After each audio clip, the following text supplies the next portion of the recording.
చెమట చుక్కలలో మనసు కోరింది Chennai Silks mega sale summer sale chill out sale Chennai Silks mega sale Chennai Silks mega sale Chennai Silks combo sale స్టైలుగా క్లాసుగా మాసుగా కలర్ఫుల్ గా మనం కొనగలము ఇవి దొరికే చోటే Chennai Silks mega combo sale వచ్చింది మీ ముందు the Chennai Silks mega combo sale summer chill out sale. మీరు ఊహించలేని రాయితీ ధరలు. The Chennai Silks, Chennai T Nagar, Velachery, Chromepet, Tiruvallur. గొప్ప అనుకునే పరిస్థితులలో కేవలం 4 ఏళ్లలోపే 4 పోర్టుల నిర్మాణానికి శ్రీకారం చుట్టిన జగనన్న ప్రభుత్వం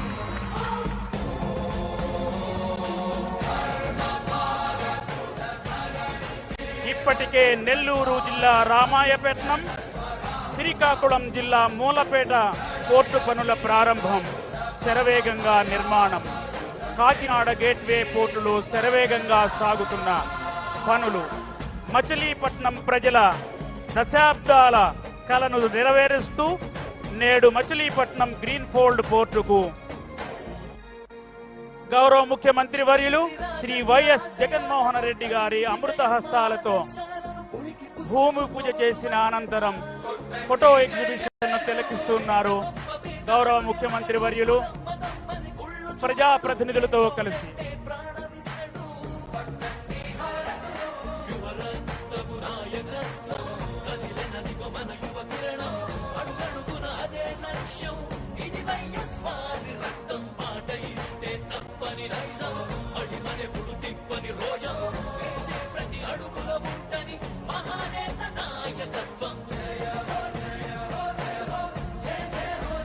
మచిలీపట్నం గ్రీన్ఫీల్డ్ పోర్ట్ అంచనా వ్యయం 5,156 కోట్లు,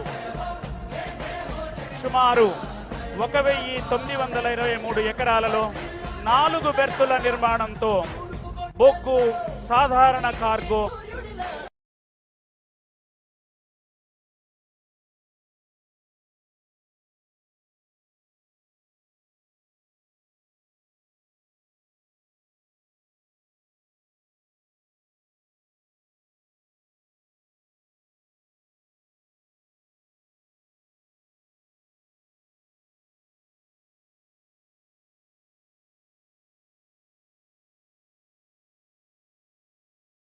ప్రయోజనాల బెర్తులతో నాటి ముఖ్యమంత్రి వర్యులు వైఎస్ రాజశేఖర రెడ్డి గారు 2008లో చేశారు.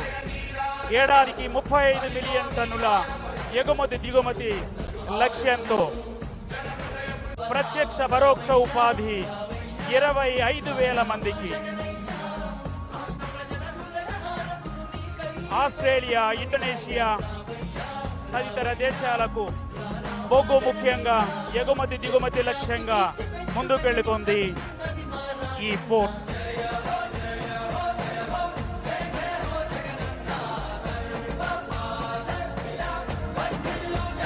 ఉత్తరాన కాకినాడ, దక్షిణాన రామాయపట్నం, వైజాగ్ చెన్నై కారిడార్ను కలుపుతూ అభివృద్ధి లక్ష్యాలను సాధించనున్నది బందర్ పోర్ట్.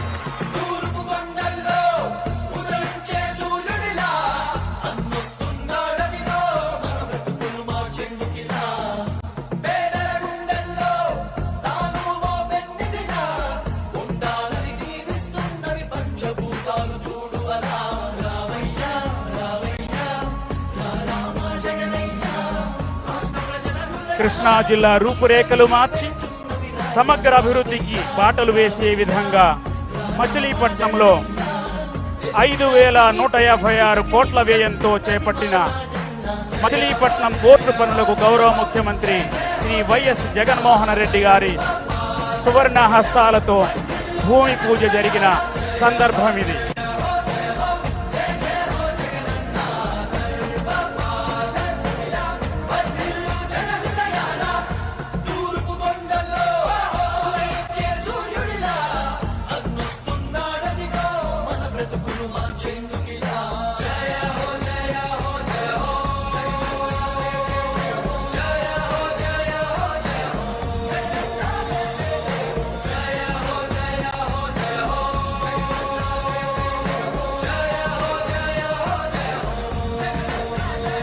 పోర్టు అభివృద్ధి పనులను స్థానిక ప్రజాప్రతినిధులు, ఉన్నతాధికారులు గౌరవ ముఖ్యమంత్రి గారికి వివరిస్తున్నటువంటి దృశ్యాన్ని మనం చూస్తున్నాం.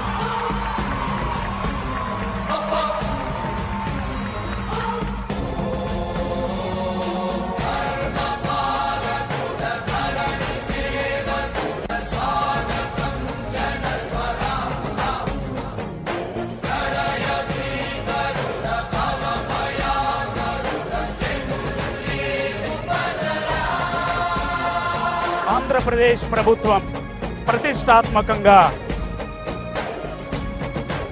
నాడు నేడు కార్యక్రమంలో భాగంగా 550 కోట్ల రూపాయలతో ప్రభుత్వ వైద్య కళాశాలను మచిలీపట్నంలో ప్రారంభించింది. సుమారు 65 ఎకరాల విస్తీర్ణంలో 14 లక్షల చదరపు అడుగుల విస్తీర్ణంలో భవన నిర్మాణాన్ని కొనసాగిస్తూ ఉన్నది. నేషనల్ మెడికల్ మిషన్ అనుమతితో 150 MBBS అడ్మిషన్ల కేటాయింపు ప్రవేశార్హతలతో 2023-24 నుండి అర్హులకు ప్రవేశం కల్పించబడనున్నది.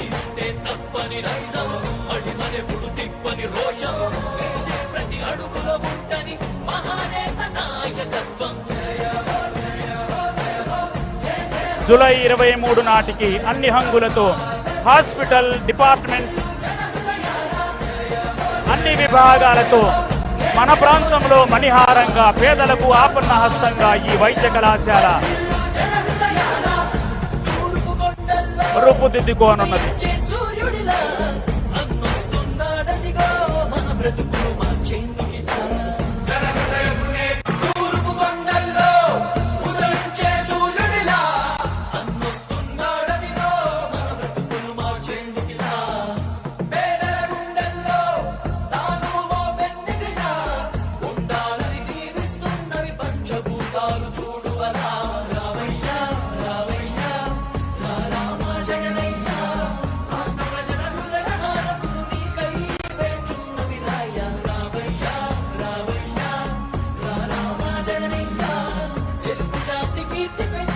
వేసే ప్రతి అడుగులోనూ, చేసే ప్రతి ఆలోచనలోనూ ప్రజా సంక్షేమమే.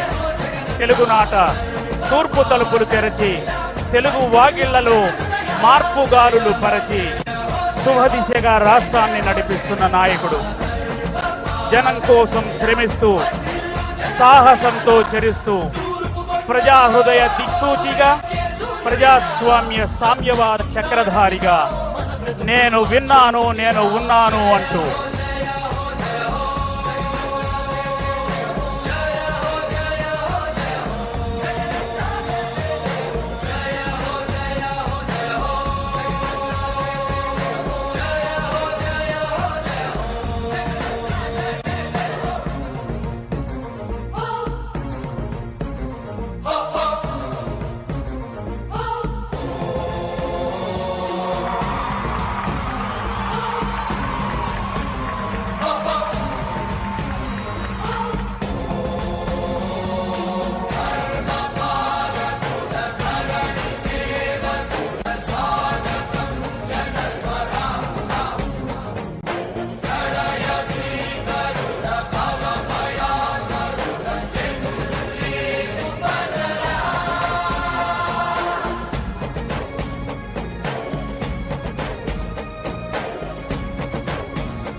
ఆశయాలను తల్లి విజయమ్మ ఆదర్శాలను పుణికి పుచ్చుకున్నోడు వచ్చనా.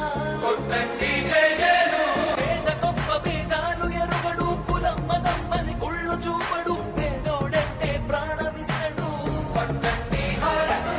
యువరక్తము నాయకత్వం కదిలినదిగో మన యువ కిరణం, అడుగడుగున అదే లక్ష్యం. ఇది వైఎస్వారి రక్తం, పాట ఇస్తే తప్పని నైజం, అడిమనెప్పుడు తిప్పని రోషం, వేసే ప్రతి అడుగుల ఉంటని మహానేత నాయకత్వం. జయ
జనప్రభంజనం ఆపకు యోధుడ నీ విజయపు పయనం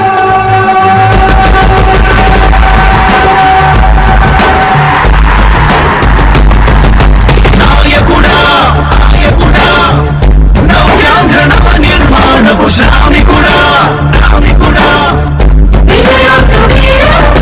పాలకుడా పాలకుడా జగమంత కొలిచే జనహిత సేవకుడా సేవకుడా శుభమస్తు ధర్మ నిర్మాణ స్థాపనకై పరితపిస్తున్న యోధా స్వార్థ బుద్ధి రాక్షస మోకలకు తెలియదులే నీ ప్రజా సంక్షేమమే పరమావధిగా, ప్రజాభిమానమే ఆస్తిగా, పేద ప్రజల అభ్యసన ధ్యేయంగా పనిచేస్తున్నటువంటి మన గౌరవ ముఖ్యమంత్రి వర్యులు దివంగత నేత వైఎస్ రాజశేఖర రెడ్డి గారి ప్రతిమకు పుష్పాంజలిని ఘటించడానికి ప్రజాప్రతినిధులతో సోదరీమణులతో సంసిద్ధులైనారు. జిల్లా ఇన్ఛార్జి మంత్రివర్యులు శ్రీమతి ఆర్కే రోజా గారు, స్థానిక శాసనసభ్యులు గౌరవనీయులు శ్రీ పేర్ని వెంకటరామయ్య గారు, ఇతర ప్రజాప్రతినిధులు, గౌరవ ముఖ్య మంత్రి గారి తండ్రి గారు వైఎస్ రాజశేఖర రెడ్డి గారి ప్రతిమకు పుష్పాంజలిని ఘటించి ఈ ప్రాంత ప్రజల చిరకాల స్వప్నానికి వెలుగునిచ్చే కార్యక్రమానికి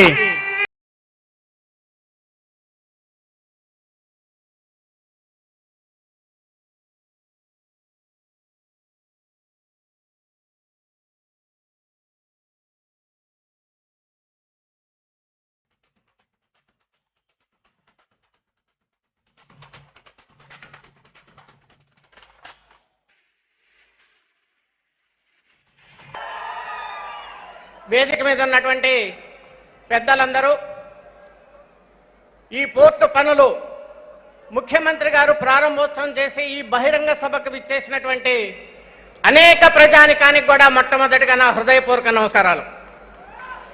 మనందరికీ తెలుసు, బందరు పోర్టు అంటే ఇక్కడ ఉన్నటువంటి ప్రజల దశాబ్దాలు కాదు శతాబ్దాల కాలం నుంచి ఇది తీరని కోరిక. 1700 సంవత్సరాల్లోనే ఇక్కడ కలెక్టరేట్ ఆఫీసు ప్రారంభమై ఆ రోజుల్లోనే డచ్ వారు పోర్చుగీసు వారు ఏదో ఒక జట్టి కట్టి పోర్టు పనులు చేసినటువంటిది మనం చరిత్రలో చూశాం.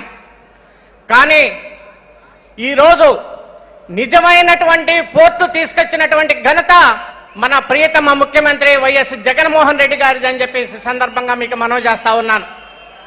గత ప్రభుత్వంలో శిలాఫలకాలు వేశారు, దానికి ఫైనాన్షియల్ క్లియరెన్స్ లేదు, డబ్బులు లేవు, పర్యావరణ అనుమతులు లేవు. కానీ 4 రోజులు లేట్ అయినా చిత్తశుద్ధితోటి అన్ని అనుమతులు తీసుకొచ్చి మరి నిజాయితీగా ఈరోజు పోర్టు పనులు ప్రారంభించినట్టు వ్యక్తి మన ముఖ్యమంత్రి జగన్మోహన్ రెడ్డి గారు అని చెప్పేసి సందర్భంగా మీకు మనవి చేస్తా ఉన్నారు. మనందరికీ తెలుసు, చరిత్రలో ఎవరైనా సరే ఒక మంచి పనులు చేస్తే చరిత్ర ఎప్పుడు మర్చిపోదు. మనం ప్రకాశం బ్యారేజ్ చూసాం జిల్లాలో. ఆ రోజు కాటన్ దొరగారు పెట్టినటువంటి భిక్ష ఈ రోజు కూడా కృష్ణా డెల్టా రైతాంగం ఎప్పుడు కూడా మర్చిపోయినటువంటి విషయం. ఆ తరువాత కృష్ణా డెల్టా రైతాంగం పడేటువంటి కష్టాలు చూసి పులిచింతల ప్రాజెక్టు అవసరం అని చెప్పేసి రైతాంగం ధర్నాలు చేసిన ఎంతో మంది ముఖ్యమంత్రులు ఉన్నా ఎవరు పట్టించుకోకపోతే 2004లో దివంగత ముఖ్యమంత్రి డాక్టర్ వైఎస్ రాజశేఖర రెడ్డి గారు ఇచ్చిన హామీ ప్రకారంగా పులిచింతల నిర్మాణం చేసి 45 టీఎంసీని నిలబెట్టిన మనగాడు రాజశేఖర రెడ్డి గారు అని చెప్పి ఈ సందర్భంగా మీకు మనవి చేస్తా ఉన్నాను.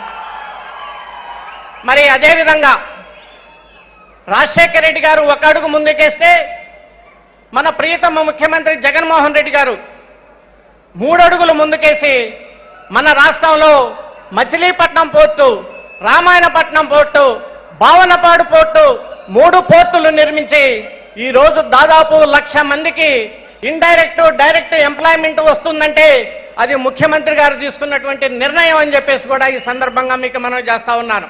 అభివృద్ధి అంటే చేసి చూపించటం. ఊరికే మాటలు చెప్పటం కాదు.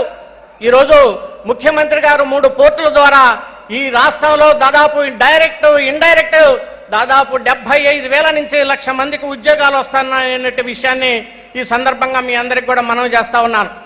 మనం విశాఖపట్నం చూసాం. విశాఖపట్నం డెవలప్ అయిందంటే అది బికాజ్ ఆఫ్ ఓన్లీ పోర్ట్ నుంచే. అదే రకంగా బొంబాయిని గురించి వింటాం. బొంబాయి డెవలప్ అయిందంటే అది పోర్టు నుంచే. మద్రాసు గురించి వింటాం. అది మద్రాసు డెవలప్ అయిందంటే అది పోర్టు నుంచే. ఈరోజు జగన్మోహన్ రెడ్డి గారి యొక్క ఆశీస్సులతోటి మచిలీపట్నం కూడా ఈ భారతదేశం యొక్క చిత్రపటంలో ఒక మంచి పోర్టుగా చేరబోతా ఉందనేటువంటి విషయాన్ని కూడా ఈ సందర్భంగా మీకు మనవి చేస్తా ఉన్నాను. ఇక్కడ ఉన్నటువంటి పోర్టుకు ఉన్నటువంటి అనేకమైనటువంటి ల్యాండ్స్ ద్వారా దాదాపు 3,000 నుంచి 4,000 సాల్ట్ ల్యాండ్లు ఉన్నాయి. అవి కానీ ముఖ్యమంత్రి గారిని రిక్వెస్ట్ చేసేది ఇండస్ట్రీస్గా డెవలప్ చేసినట్లయితే మరి తప్పకుండా అనేకమైనటువంటి యాన్సిలరీ యూనిట్, పోర్టుకు సంబంధించినటువంటి యాన్సిలరీ యూనిట్లు వస్తాయి. ఇక్కడ ఉన్నటువంటి స్థానికులకే మీరు తీసుకున్నటువంటి నిర్ణయం ద్వారా 75% స్థానికులకే ఉద్యోగాలు ఇవ్వాలనేటువంటి నిర్ణయం ద్వారా ఈ బందరు చుట్టుపక్కల ఉన్నటువంటి ప్రజానికానికి అందరికి కూడా బ్రహ్మాండంగా ఉద్యోగ అవకాశాలు వస్తాయని కూడా ఈ సందర్భంగా మీ అందరికి కూడా మనవి చేస్తా ఉన్నాను. మరి చివరిగా ముఖ్యమంత్రి గారిని రిక్వెస్ట్ చేసేది, ఒక పక్క సాగరమాల కనెక్టివిటీ రోడ్స్ వస్తూ ఉన్నాయి. పెడ నుంచి మచిలీపట్నానికి రైల్వే లైన్ కూడా ఈ పోర్ట్ అయ్యే లోపల వస్తూ ఉంది. అదే రకంగా ఇప్పుడున్నటువంటి రహదారి 3 దారుల రహదారి నేషనల్ హైవే విజయవాడ నుంచి మచిలీపట్నానికి అది 4 రహదారులు కూడా రాబోతా ఉన్నాయి. ఇవి పోర్ట్ అయ్యేటప్పుడు కూడా తప్పకుండా మీరు తీసుకున్నటువంటి నిర్ణయం ద్వారా రాబోతా ఉన్నాయి. ఇంకా ఒకటి మిగిలింది సార్. అది దివిసీమ ప్రజానికానికి చిరకాల కోరిక. మచిలీపట్నం రేపల్లె రైల్వే లైన్ అనేది ఎప్పటి నుంచో ప్రజలు కోరుకున్నటువంటిది. ప్రజల స్పందన కూడా దాన్ని చూస్తే మీకు అర్థమవుతూ ఉంటుంది. గతంలో ముఖ్యమంత్రి గారితో నేను కూడా ఈ విషయాన్ని చర్చించాను, రిక్వెస్ట్ చేశాను.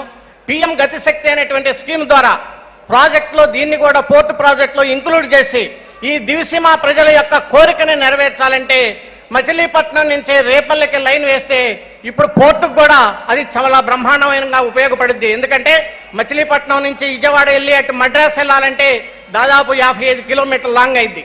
అదే మచిలీపట్నం నుంచి రేపల్లె నుంచి కానీ మనం కానీ చెన్నై పోయేటువంటి రూట్ వేస్తే అది రైల్వే వాళ్ళకి అదే దివిసీమ ప్రజానికానికి అందరికీ కూడా మరి ఉపయోగకరంగా ఉంటుందని చెప్పేసి పిఎం గతిశక్తి స్కీమ్ ద్వారా మీరు ప్రధానమంత్రి గారితో మాట్లాడి దీన్ని కూడా నెరవేర్చాలని చెప్పేసి దివిసీమ ప్రజానికం తరఫున పార్లమెంటు సభ్యుడిగా మిమ్మల్ని కోరుకుంటూ, మరి ఇంత బ్రహ్మాండమైనటువంటి జనాన్ని చూస్తూ ఉంటుంటే ముఖ్యమంత్రి గారు చేసేటువంటి అభివృద్ధి కార్యక్రమాల్లో మీరు పాలు పంచుకోవటం ఈరోజు నేను ఆ రోజు తెనాలి పార్లమెంటు సభ్యుడిగా ఉండే దివంగత ముఖ్యమంత్రి డాక్టర్ వైఎస్ రాజశేఖర రెడ్డి గారు పులిచింతల ప్రాజెక్టు ప్రారంభించినప్పుడు ఒక పెద్ద ప్రాజెక్టులో నేను కూడా భాగస్వామ్యమయ్యాను.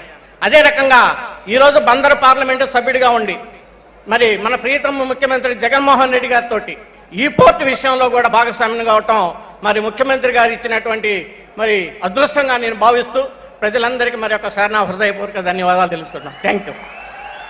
ధన్యవాదాలు సార్. మీ అవిరామ కృషికి మరోసారి ఈ ప్రాంతం ధన్యవాదాలు తెలియజేస్తూ ఉన్నది. గ్యాంగ్ వేలో నిలబడిన వారందరూ వెనక నిలబడిన వారికి ఇబ్బంది లేకుండా సైడ్ వేస్ లో సైడ్ గ్యాలరీలోకి వెళ్లి ఈ కార్యక్రమాన్ని ఆహ్వానిద్దాం. స్థానిక శాసనసభ్యులు ప్రియతమ శాసనసభ్యులు శ్రీ పేర్ని వెంకటరామయ్య గారిని తమ సందేశం ఇవ్వడానికి.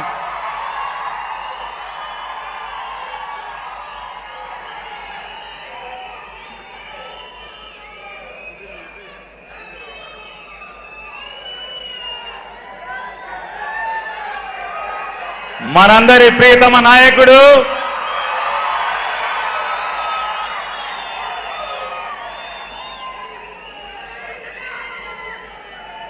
బెజవాడ క్రీనీడలో గతమెంతో ఘనమైన బందరు చరిత్ర, బెజవాడ క్రీనీడలో మసకబారిపోయినటువంటి మచిలీపట్నం భవిష్యత్తు వర్తమానం అయితే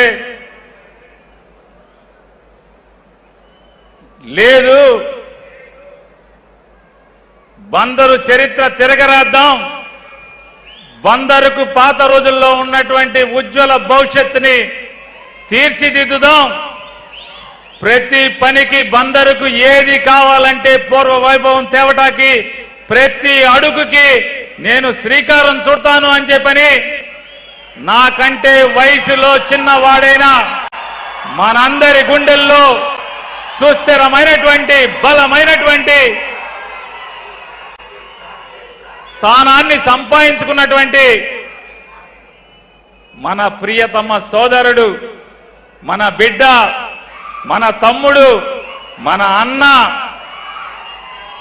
జగన్మోహన్ రెడ్డి గారు నాకన్నా వయసులో చిన్నవాడైపోయాడు. కానీ లేదంటే ఇన్ని వేల మంది ముందు 100కి 100% నే పుట్టిన గడ్డకి ఇంత వైభవాన్ని తీసుకొస్తున్నటువంటి జగన్మోహన్ రెడ్డి గారికి ఖచ్చితంగా పాదాభివందనం చేయాల్సిందే.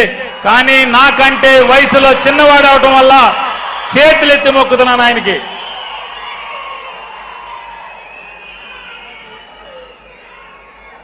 జగన్ గారు నవ్వుతున్నాడు. నేనేమన్నా అబద్ధాలు చెప్తున్నానా?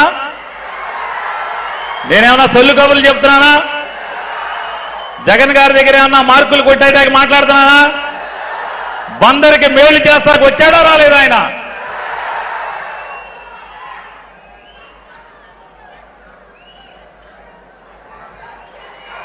నాలుగేళ్లు ఎదురు చూస్తున్నాం మనం. జగన్మోహన్ రెడ్డి గారు ఎప్పుడు బందరు గడ్డ మీద కాలు పెడతాడా అని. జోగి రమేష్ను చూసినా, సింహాద్రి రమేష్ను చూసినా, కొడాలి నానిని చూసినా, మైలవరం ఎమ్మెల్యేని చూసినా, ఉదయభానుని చూసినా, ఎల్లంపల్లి సీనుని చూసినా, రక్షణ నిధి చూసినా, వీళ్ళందరినీ చూసినప్పుడు నాకు కొద్దిగా ఈర్ష్య కలుగుతూ ఉండేది. మనం జగన్ గారికి ప్రేమిస్తున్నాం కదా, మన ఊరు ఎందుకు రాడు అని చెప్పని ఏదో ఒక బటన్ నొక్కుతాకి మా ఊరు కూడా రావయ్యా అని అడుగుతూ ఉండేవాడిని. ఏదో ఒక బటన్, నీ ఇష్టం, ఆటో ఓడికి డబ్బులా, మత్స్యకారు భరోసానా, అమ్మఒడా, ఆసరానా, ఏదో ఒక దానికి మా ఊరు రావయ్యా అన్నాడు. నాని ఒకటే, మీ ఊరు వచ్చినప్పుడు పాదయాత్రలో చెప్పాను, మీరందరూ కూడా మీ భూ పోరాటాన్ని, మీ భూములు నిలుపుకునేదానికి దుర్మార్గమైనటువంటి ప్రభుత్వానికి వ్యతిరేకంగా పోరాటం చేస్తున్నప్పుడు 2 సార్లు మీకు మద్దతుగా వచ్చినప్పుడు మీకు నిలబడి చెప్పాను. ఎన్నికల్లో పేర్ని నానికి, బాలసౌరికి ఓటడుకుంటాకు వచ్చినప్పుడు చెప్పాను, మీ ఊరు పోర్టు నేను కట్టి తీరుతాను.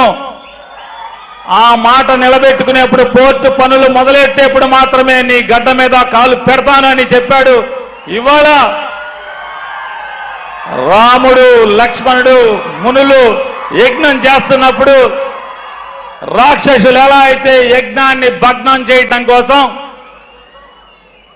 రక్తం, చీము ఎట్లా అయితే కుండలతో పోసి పాడు చేయడానికి ప్రయత్నం చేశారు, 4 ఏళ్ల నుంచి చంద్రబాబు నాయుడు ఆయన తాబేదారులు బందరు పోర్టు అడుగు ముందుకు పడనివ్వకుండా హైకోర్టులో 4, సుప్రీంకోర్టులో 2 దావాలేసి తిప్పి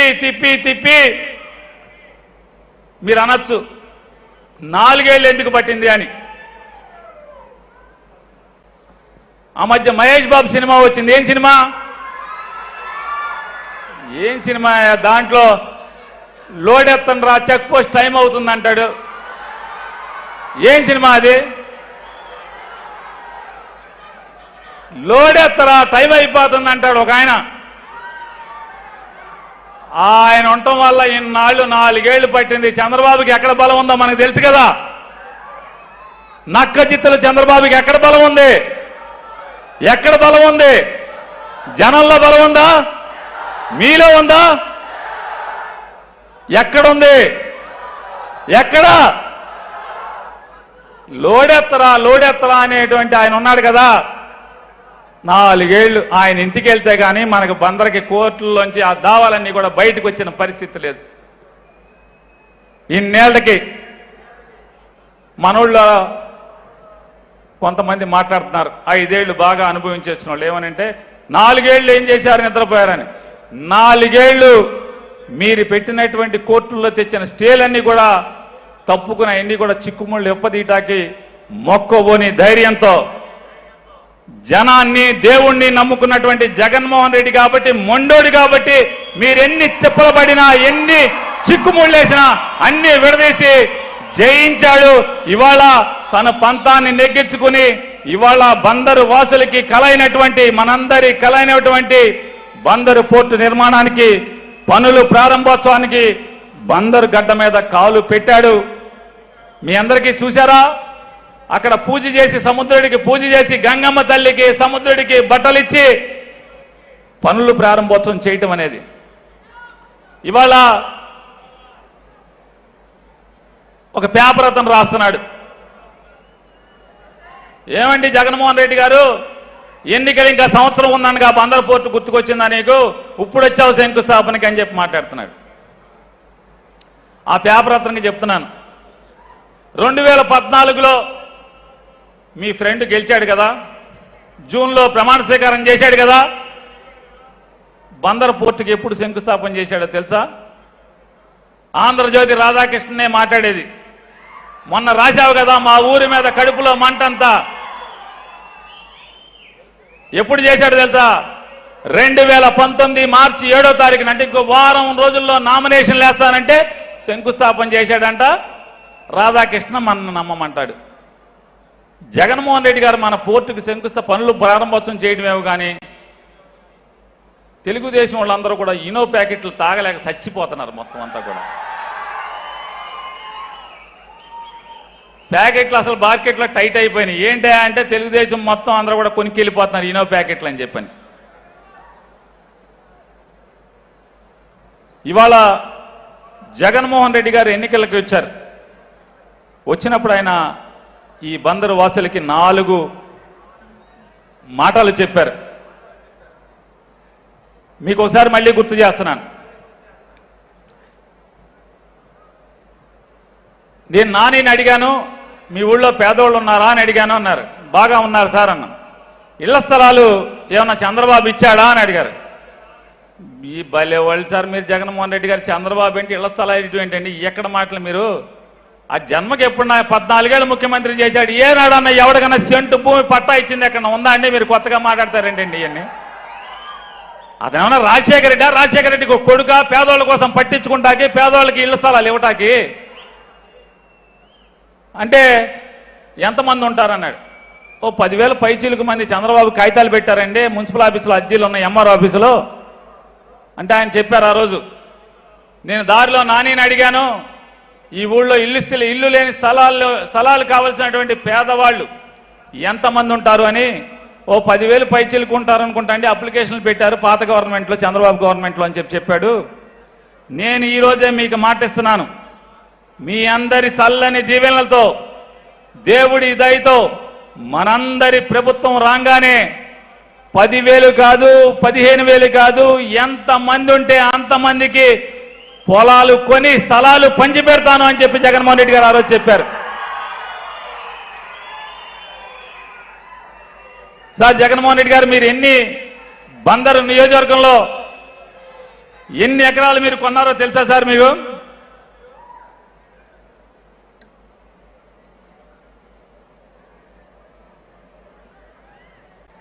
సుమారుగా 450 ఎకరాలు ఈ నియోజకవర్గంలో భూమి కొనుగోలు చేసి 5,750 మందికి 34 పంచాయతీల్లో దాదాపుగా 34, ఇంకొక 3 పంచాయతీలు 4 పంచాయతీల్లో జగనన్న ఫస్ట్ ఫేజ్లో ఇళ్ల స్థలాలు ఇవ్వాల్సి ఉంది. మిగతా అన్ని కూడా 5,750 మందికి, బందరు మున్సిపాలిటీలో 19,340 మందికి వెరసి ఇప్పటి వరకు జగన్మోహన్ రెడ్డి గారి దయతో, జగన్మోహన్ రెడ్డి గారి చల్లని దీవెనలతో, ఆయన సంతకంతో బందర్లో ఇచ్చిన పట్టాల సంఖ్య 25,090 పట్టాలు ఇప్పటికీ పేదవాళ్ళకి ఇవ్వడం జరిగింది. సాధారణంగా ఎవడైనా రాజకీయ నాయకుడు కొన్ని ఇళ్ల స్థలాలు ఇచ్చి పేరు పెట్టుకుంటారు. పేరు నాని గడి పట్టాలు ఇస్తే పేరు నాని నగరం, పేరు నాని కాలనీ అని. అంటే ఒక 10 ఇళ్ళు, 50 ఇళ్ళు, 100 ఇళ్ళు. అయ్యా జగన్మోహన్ రెడ్డి గారు, మీ బలం లేకపోతే మీరు చేసినటువంటి మేళ్లు మీకే తెలియట్లా. మా ఊళ్ళో కాలనీలు కాదు, ఒక ఊరే నిర్మాణం చేయబోతున్నారు మీరు. ఒకే ఒక సింగిల్ లేఅవుట్ 326 ఎకరాల 40 సెంట్లు సింగిల్ లేఅవుట్ 15,751 పట్టాల్ని కరగ్రహారం అనే గ్రామంలో బందర్ చుట్టూ, బందర్ ఆనుకుని, మున్సిపాలిటీని ఆనుకుని 326 ఎకరాలు సింగిల్ లేఅవుట్ ఇచ్చారు జగన్ గారు. అంటే బందర్కి పోటీగా మరొక ఊరు నిర్మాణం 15,751 ఇళ్ళు వస్తున్నాయి అంటే మరొక ఊరు నిర్మాణం చేయబోతున్నారు. నువ్వు చెప్పినా తగ్గేది లేదు, నేను ఆపను. 4 ఏళ్ళతో జగన్ గారు వచ్చారు, నువ్వు గోకినా నువ్వు లాగినా నేను మాత్రం ఆపేది లేదు మీటింగ్. అందుకే రిటైర్ అయిపోతున్నాను కూడా.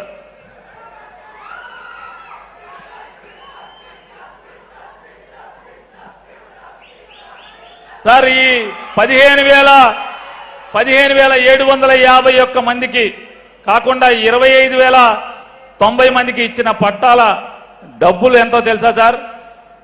197 కోట్ల రూపాయల నగదుని మీరు పంపించి రైతులకు ఇచ్చి, రైతులు ఎక్కడా కూడా బలవంతంగా భూమి లాక్కున్నది లేదు సార్.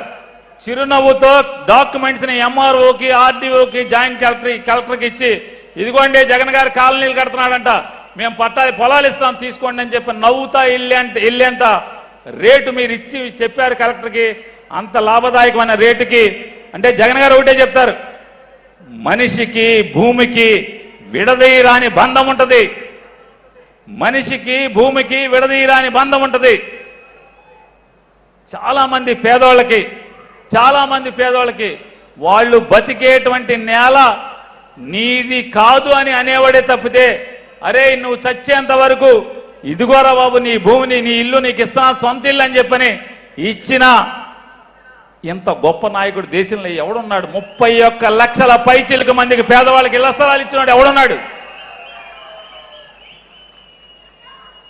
ఇవాళ గిలకల దిండి అనే ఒక మత్స్యకార గ్రామం ఉంది సీఎం గారు. మొత్తం ఊరంతా మత్స్యకారులే, మొత్తం కటికి పేదవాళ్ళు. ఆ ఊరు దాదాపుగా పుట్టి కొన్ని వందల సంవత్సరాలైంది.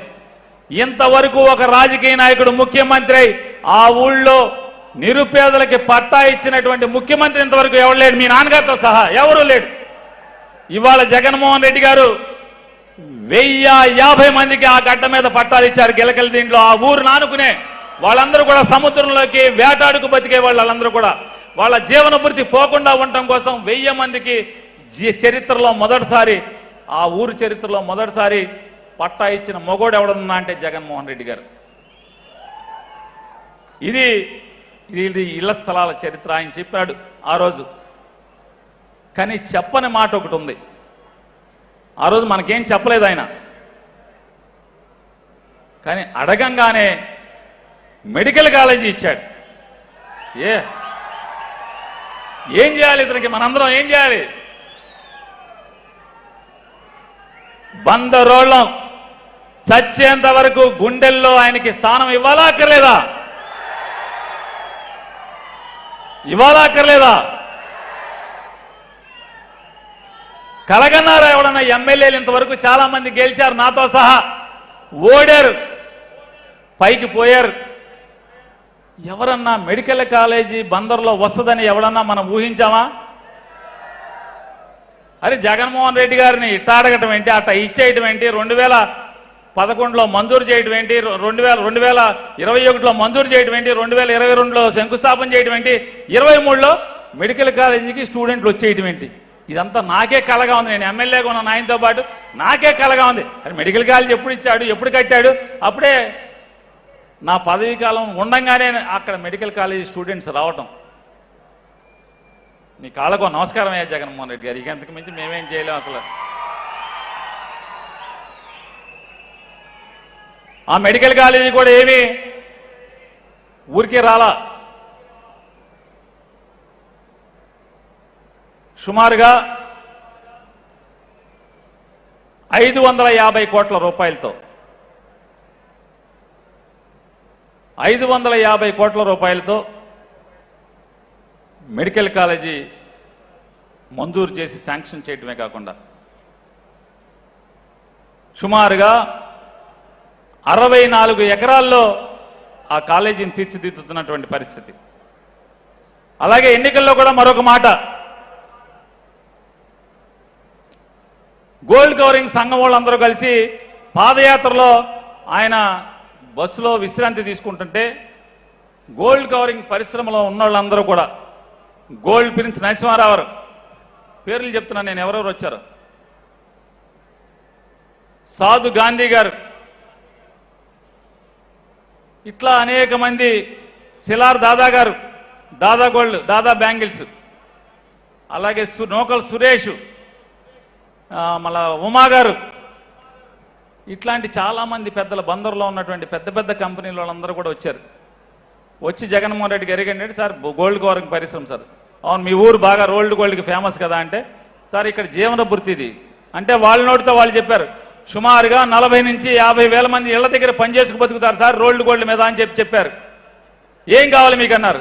సార్ మీ నాన్నగారు ఉన్నప్పుడు కరెంటు ఛార్జీలు ₹3.75 యూనిట్కి ఇచ్చేవాళ్ళు సార్, చంద్రబాబు వచ్చి ఇప్పుడు ₹9 చేశాడు సార్, ₹7.65 ప్లస్ ట్యాక్సులు అయ్యి కలిపి ₹9 చిల్లర వచ్చిందండి.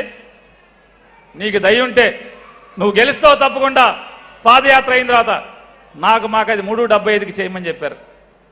పాదయాత్రలో వాళ్ళు అడిగిన దాన్ని ఆ రోజు చెప్పారు. మళ్ళీ ఎలక్షన్లో ఓటు అడుగు దాకొచ్చినప్పుడు కూడా మళ్ళీ చెప్పారు. మనందరి ప్రభుత్వంలో, రాబోయేటువంటి మనందరి ప్రభుత్వంలో గోల్డ్ కవరింగ్ పరిశ్రమ బందరులో ఉన్నటువంటి దాదాపుగా 2 లక్షల మంది జనాభాలో 40 నుంచి 50 వేల మంది దాని మీద బతుకుతారని చెప్తున్నారు. కాబట్టి ఇది బందరుకి ఆయువు పట్టు, కాబట్టి మీ ఊరికి బ్రాండ్, కాబట్టి ఖచ్చితంగా మన ప్రభుత్వం రాగానే చేస్తానన్నారు. 2019 మే 30వ తారీఖున ఆయన ప్రమాణ స్వీకారం చేస్తే డిసెంబర్లో ₹3.75 కరెంటు ఛార్జీలు తగ్గించి ఇప్పటి వరకు ఒక్కసారి ఏ గోల్డ్ కవరింగ్ పరిశ్రమ అతను అడగండి, జగన్ గారు చెప్పాడంటే చేస్తాడంటే నా కాదా అనేది ఏ గోల్డ్ కవరింగ్ అయినా అడగండి, ఓటే ఇచ్చి మనకు ఓటే అయిపోవచ్చు, ఏ గోల్డ్ కవరింగ్ ఉండని అడగండి, ఖచ్చితంగా ఆ పరిశ్రమ వాడిని అవునా కాదా, జగన్మోహన్ రెడ్డి చెప్పాడంటే చేస్తాడంటే కాదా అవునా. వెళ్ళిపోతున్నా సార్, తప్పదు. ఆయన జగన్ గారిని తొందరగా ఆయన మాట్లాడించాలి. ఎండ వస్తుంది, వడగాల్పు వస్తుంది, ప్రజలు ఇబ్బంది పడకూడదని జగన్మోహన్ రెడ్డి గారు బాధపడుతున్నాడు. నువ్వు దిగిపోరా బాబు, నువ్వు తప్పి ఆయన వస్తాడని చెప్తున్నాడు. తప్పదు. ఇక మా లాస్ట్ మళ్ళీ జగన్మోహన్ రెడ్డి గారితో నేను కలిసి మీటింగ్ ఉంటుందో ఉండదో నాకే తెలియదు, కాబట్టి తప్పదు. ఇక ఆయన బాధ భరించాల్సిందే నన్ను. అలాగే ఆయన ఆ మీటింగ్లో కూడా చెప్పారు, మంచిళ్ళు కావాలంటే మంచిళ్ళు ఇవ్వకపోతాం ఏంటన్నాడు. జగన్మోహన్ రెడ్డి గారు మాట చెప్పారు, మన ప్రభుత్వం రాగానే జూన్ జూలై మాసంలోనే ప్రతిరోజు 50,000 లీటర్లు గోల్డ్ కవరింగ్ పరిశ్రమకి మచిలీపట్నం నుంచి మున్సిపాలిటీ నుంచి కూడా ఇవ్వటం జరిగిందని చెప్పినది జగన్మోహన్ రెడ్డి ప్రభుత్వం చెప్పిందంటే చేస్తుందంతే అనేది మీ అందరికీ చెప్తూ, అలాగే జిల్లా మన బందరు బాగుపడాలంటే జిల్లా విభజన ఒకటే ఏకైక మార్గం అని మాతో మాట్లాడేవాళ్ళు ఆయన. ఆ మాట ప్రకారం బందర్ని బాగు చేయడం కోసం, బందరు వైభవాన్ని తీసుకురావడం కోసం సార్ మేము చెప్తే జగన్మోహన్ రెడ్డి గారు మీకు అతిశయోక్తిగా ఉంటుంది, రఘురామ్ లాంటి వాళ్ళకి బాధగా ఉంటుంది, కానీ ఎందుకంటే వాళ్ళు బెజవాడవాళ్ళు కాబట్టి. మా ఊళ్ళో కలెక్టర్ ఆఫీసు కానీ మిగతా జిల్లా ఆఫీసులన్నీ ఒక్కొక్క ఆఫీసు మాయమవుతూ వచ్చినాయి సార్.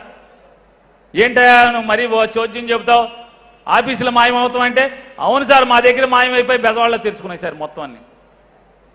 మీరు ముఖ్యమంత్రిగా అయ్యి మా జిల్లాని విడగొట్టి మచిలీపట్నానికి ప్రత్యేకంగా కృష్ణా జిల్లా ఏర్పాటు చేసేంత వరకు కూడా మా జిల్లాలో పాత కలెక్టర్ ఆఫీస్ తప్పితే ఒక్క ఆఫీసు లేదు సార్. అన్ని మాయమైపోయి అన్ని బెజవాడలో ఉన్నాయి సార్. ఆఖరికి మీటింగులు కూడా బెజవాడలోనే జరిగాయి సార్.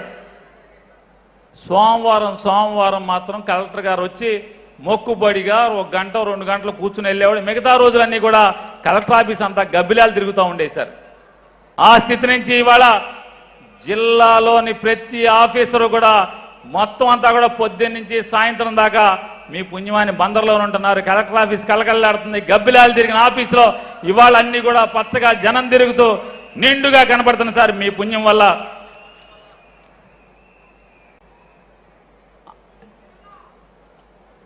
మాకు కూడా అర్థమయ్యేది కాదు, మా ఊరు తప్పేంటి, అసలు ఈ ఆఫీస్ వెళ్ళిపోతాం ఏంటని. కానీ ఈ తప్పులను లెక్కెట్టాకి జగన్మోహన్ రెడ్డి గారు వచ్చాడు, అన్నీ ఇచ్చారు. జిల్లాని ఇక్కడ ఇచ్చారు, పూర్వవైభవం తీసుకొచ్చారు. అయ్యా మా నియోజకవర్గానికి ఒకటే ఎంఆర్ఓ ఆఫీస్ అండి ఇవ్వండి అంటే ఎందుకు ఎవరు అన్యాయం కదా ఒకటే ఎంఆర్ఓ ఆఫీస్ అని చెప్పని మనకి మచిలీపట్నానికి మరొక ఎంఆర్ఓ ఆఫీస్ కూడా మంజూరు చేశారు. రేపో మాపో అది ఆ ఊళ్ళన్నిటికీ కలిపి అంటే దక్షిణాన్న ఊళ్ళకి మున్సిపాలిటీలో 50 సచివాలయాలకి మరొక ఎంఆర్ఓ ఆఫీసుని మంజూరు చేశారు. రేపో మాపో కలెక్టర్ గారు దాన్ని తెరుస్తారని చెప్పని తద్వారా మీకు సేవలు మరింత చేరువవుతాయని చెప్పని రెండో ఎంఆర్ఓ ఆఫీసు తెరవటం వల్ల అని చెప్తూ ఇక చివరిగా పోర్టు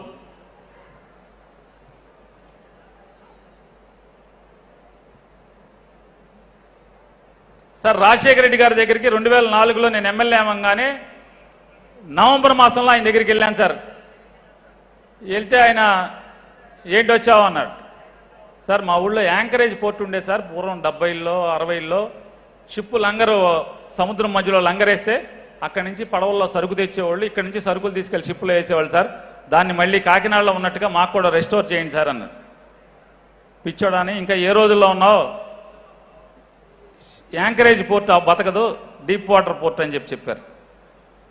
ఆ రోజు ఆయన ఇచ్చిన మాట మేరకు నిలబెట్టుకుని 2008వ సంవత్సరం ఏప్రిల్ 23వ తారీఖున వచ్చారు. మాకు మంచి కౌరు చెప్పారు. కృష్ణా యూనివర్సిటీని ఇచ్చారు. కృష్ణా యూనివర్సిటీని ప్రారంభోత్సవం చేశారు. కానీ ఆ మహనీయుడు మరణించటం అప్పటి నుంచి మళ్ళీ మీరు వచ్చేంత వరకు కూడా ఎక్కడ వేసిన గొంగళి అక్కడే ఉంది. మీరు ఇంకొకటి కూడా గమనించాలి సార్, నక్కజిత్తుల చంద్రబాబు నాయుడు అమరావతిలో తనకి తన వందిమాగదులకి వేలాది ఎకరాలు అక్రమంగా అక్రమ సంపాదనతో నల్ల డబ్బుతో అక్కడ పేదలకు ఉన్నటువంటి భూములన్నీ కూడా వాళ్ళకి డబ్బు ఎరచూపి ఆ పొలాలను తీసుకుని అది మాత్రం స్టేట్లో ఆ పొలాల రేట్లు మాత్రమే పెరగాలి, ఇంకా ఎక్కడ పొలాల రేట్లు కూడా పెరగకూడదు. మీరు ఆశ్చర్యపోతారు సార్.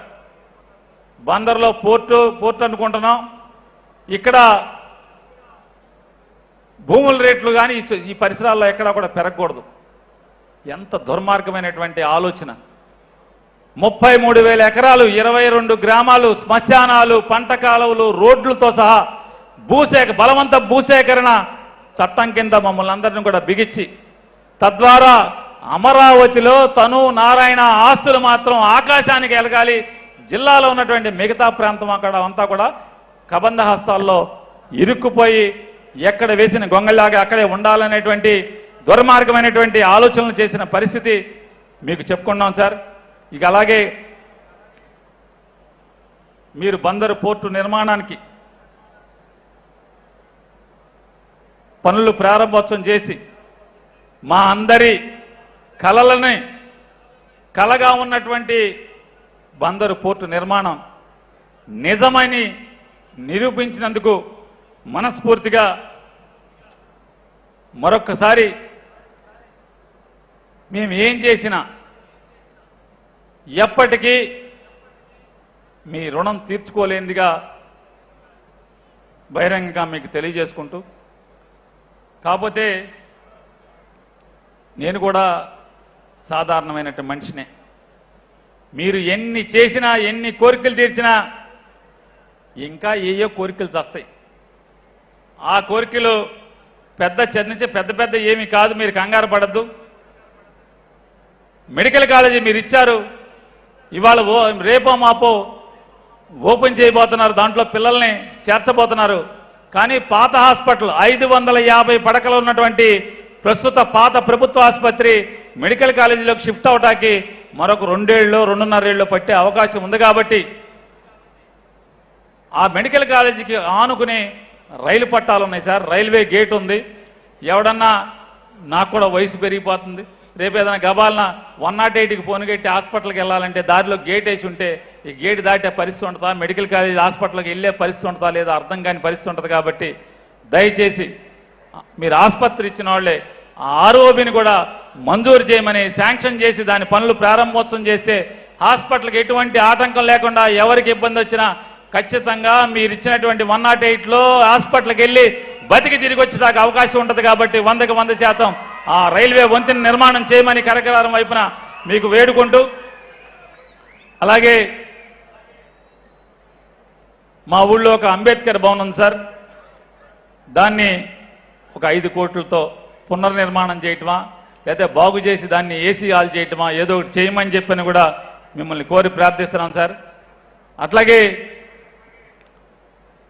మా ప్రాంతంలో తీర ప్రాంతం అంతా కూడా ప్రభుత్వ భూమి అత్యధికంగా ఉంటుంది సార్. దానిలో తీర ప్రాంత గ్రామాలైనటువంటి పెదపట్నం, కానూరు, తాళ్లపాలెం, అలాగే చినగరగ్రహారం, పెదగరగ్రహారం, అలాగే గరాల దిబ్బ, పోలాటి తిప్ప, పల్లెతమ్మలపాలెం, కోన, పాతేరు, కేపీటీ పాలెం, వాడపాలెం, యాదర, రుద్రవరం, గుండుపాలెం, చిన్నాపురం, ఈ గ్రామాలన్నింటిలో కూడా ప్రభుత్వ భూమిలో పూర్వం ఎప్పుడో నాకు ఊహ తెలియనప్పుడు ఎప్పుడో పట్టాలు ఇచ్చారంటే ఎవరికో, అది ఎవడు కూడా స్థానికుడు కాదు. వాళ్ళు ఏ రోజు కూడా భూమిలోకి దిగలేదు, ఒక్క రోజు కూడా వచ్చి సాగు చేయలేదు.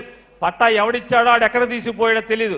కానీ గడిచిన 30-40 సంవత్సరాలుగా అక్కడ ఉన్నటువంటి స్థానిక పేదలు అనుభవిస్తున్నారు సార్. కానీ వాళ్ళ చేతిలో పట్టాలు వేస్తారు. అందరూ కటిక పేదలు సార్, వాళ్ళందరూ కూడా ఆ భూమిని నమ్ముకుంటున్నారు, ఆ భూమిని సాగు చేసుకుని బతుకుతున్నారు. కానీ వాళ్ళకి ఒక్క ఆధారం కూడా లేదు సార్. 2018 సంవత్సరంలో చంద్రబాబు వచ్చి ఆ భూములన్నింటినీ కూడా ప్రభుత్వ భూములుగా అనుభవదారులంతా కూడా ఎవరిని కూడా అందరినీ తుడిచేసి మొత్తం అనుభవదారులు ఎవరు లేకుండా మొత్తం ప్రభుత్వ భూమి కింద రికార్డు తారుమారు చేశాడు. కాబట్టి ఆ భూముల్లో ఉన్నటువంటి అనుభవించేటువంటి ప్రతి పేదవాడికి, అర్హత గల ప్రతి పేదవాడికి కూడా వ్యవసాయ భూమికి పట్టా మంజూరు చేయమని చెప్పని మిమ్మల్ని కోరి ప్రార్థిస్తూ,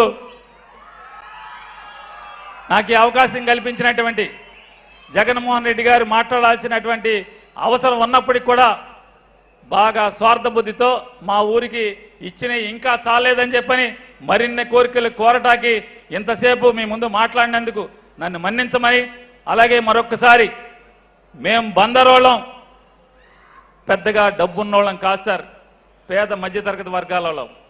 అయినా సరే మాకు డబ్బుకి పేదరికం ఉందేమో కానీ, డబ్బుకి లోటు ఉందేమో కానీ, మాకు ఎవరన్నా మేలు చేస్తే చచ్చేంత వరకు ఆ మేలు చేసినటువంటి గుండెల్లో పెట్టుకు పూజించేటువంటి గొప్ప గుణం ఉంది జగన్ గారు. ఖచ్చితంగా మీరు మా ఊరికి చేసిన ప్రతి మేలుకి మేమందరం చచ్చేంత వరకు కూడా మా గుండెల్లో మిమ్మల్ని చిరస్థాయిగా స్థానాన్ని కల్పిస్తామని చెప్పని బందరోళ్ళం అటువంటి వాళ్ళం. అందుకే మమ్మల్ని బందరు పిచ్చోళ్ళు అంటారు. పిచ్చోళ్ళు అంటే ఎవరిని ప్రేమించినా బందరోళ్ళం పిచ్చిగా ప్రేమిస్తాం. మాకు ఇన్ని మేలు చేసిన వాడిని జగన్ని ప్రేమించకుండా ఉంటామా? మరొకసారి జగన్కి జేజేలు చెప్తూ, రాజశేఖర రెడ్డితో పాటు నేను కూడా పనిచేశాను. కానీ రాజశేఖర రెడ్డిని కూడా మరిపించేంతగా నేను ఓట్లు అడుక్కున్నప్పుడు ఏదో అనుకున్నాను. మా నాన్న ఒక అడుగు వేస్తే నువ్వు 2 అడుగులు వేస్తానంటే ఈయన బస్సు కవర్లు ఆయనలాగా ఎక్కడ చేస్తాలే అనుకున్నా. చివరకు చూస్తే నేను ఆయనతో పనిచేసిన, రాజశేఖర రెడ్డితో ఎమ్మెల్యేగా పనిచేసిన నేనే రాజశేఖర రెడ్డిని మర్చిపోయి, రాజశేఖర రెడ్డి కంటే కూడా రాజశేఖర రెడ్డి 100 అడుగులు ఉంటే ఈయన ఆకాశం అంత ఎత్తుకు జనం గుండెల్లో ఎదిగినందుకు ఆనందపడుతూ, అటువంటి తండ్రికి తోడుగా ఇటువంటి కొడుక్కి తోడుగా పనిచేసే అదృష్టం నాకు బందరోళ్ళు కల్పించినందుకు బందరోళ్ళందరికీ పాదాబంధాలు తెలియజేసుకుంటూ జై హింద్, జై జగన్. ధన్యవాదాలు సార్. ఇప్పుడు మన ప్రియతమ ముఖ్యమంత్రి వర్యులు గౌరవనీయులు జన హృదయ నేత నవరత్నాల సృష్టికర్త శ్రీ వైఎస్ జగన్మోహన్ రెడ్డి గారు సందేశం ఇవ్వడానికి మనందరి హర్షధ్వానాలతో వారికి స్వాగతం పలుకుదాం.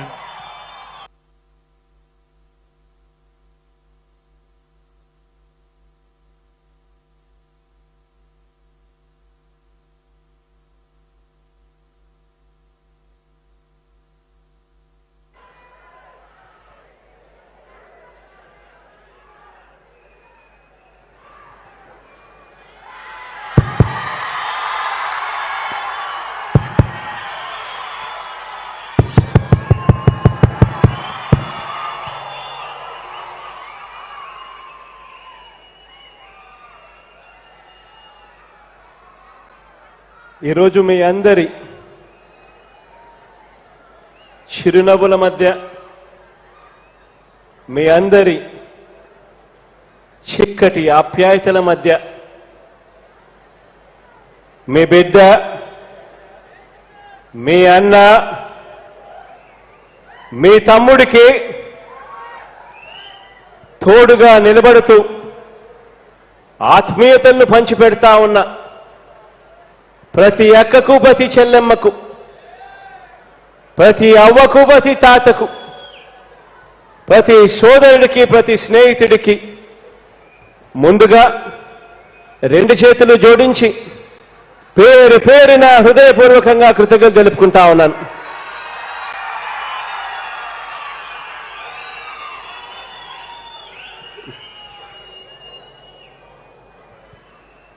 దేవుడి దయతో ఈరోజు మరో మంచి కార్యక్రమం మీ అందరి చల్లని ఆశీస్సులతో జరుగుతూ ఉంది.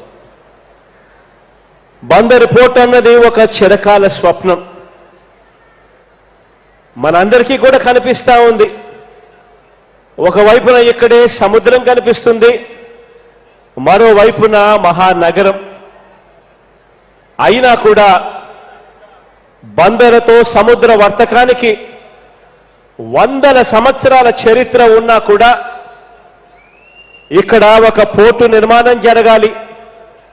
ఇక్కడ పోర్టు నిర్మాణం జరిగితే బందరు కూడా ఏ ముంబై మాదిరిగానో, ఏ చెన్నై మాదిరిగానో ఒక మహానగరంగా ఎదుగుతుంది అన్న సంగతి తెలిసి ఉన్నా కూడా అది ఒక నెరవేరని కలగానే మిగిలిపోయి ఉండేది. ఇప్పుడు ఆ పరిస్థితిని పూర్తిగా మారుస్తూ మనందరి ప్రభుత్వం, మీ బిడ్డ ప్రభుత్వం ఈరోజు అన్ని కోర్టు కేసులను అధిగమించి భూసేకరణ కూడా పూర్తి చేసి అన్ని అనుమతులను తీసుకువచ్చి ఫైనాన్షియల్ క్లోజర్ను కూడా పూర్తి చేసి టెండర్ల ప్రక్రియను ముగించి పోర్టు నిర్మాణ పనులని ఈరోజు దేవుడి దయతో మీ అందరి చల్లని ఆశీస్సులతో ఈరోజు ప్రారంభించాం. కాసేపటి కిందట ఇక్కడికి రాక మునుపు దాదాపుగా 5,156 కోట్ల రూపాయలతో 4 బెర్తులు ఇక్కడే ఈ పోర్టులో రానున్నాయి. వాటి సామర్థ్యం దాదాపుగా 35 మిలియన్ టన్నుల కెపాసిటీతో ఈ పోర్టు స్టార్ట్ అవుతుంది. ట్రాఫిక్ పెరిగే కొద్దీ ఇదే పోర్టులో బర్తులు పెంచుకుంటూ 116 ఎండకాలంలో చెమట చుక్కలలో మనసు కోరింది. Chennai Silks mega sale. Summer sale, chill out sale. Chennai Silks mega sale. Chennai Silks mega sale. Chennai Silks combo sale. స్టైలుగా, క్లాసుగా, మాసుగా, కలర్ఫుల్ గా మనం కొనగలము. ఇవి దొరికే చోటే Chennai Silks mega combo sale. వచ్చింది మీ ముందు the Chennai Silks mega combo sale, summer chill out sale. మీరు ఊహించలేని రాయితీ ధరలు. The Chennai Silks, Chennai, T Nagar, Velachery, Chromepet, Tiruvallur.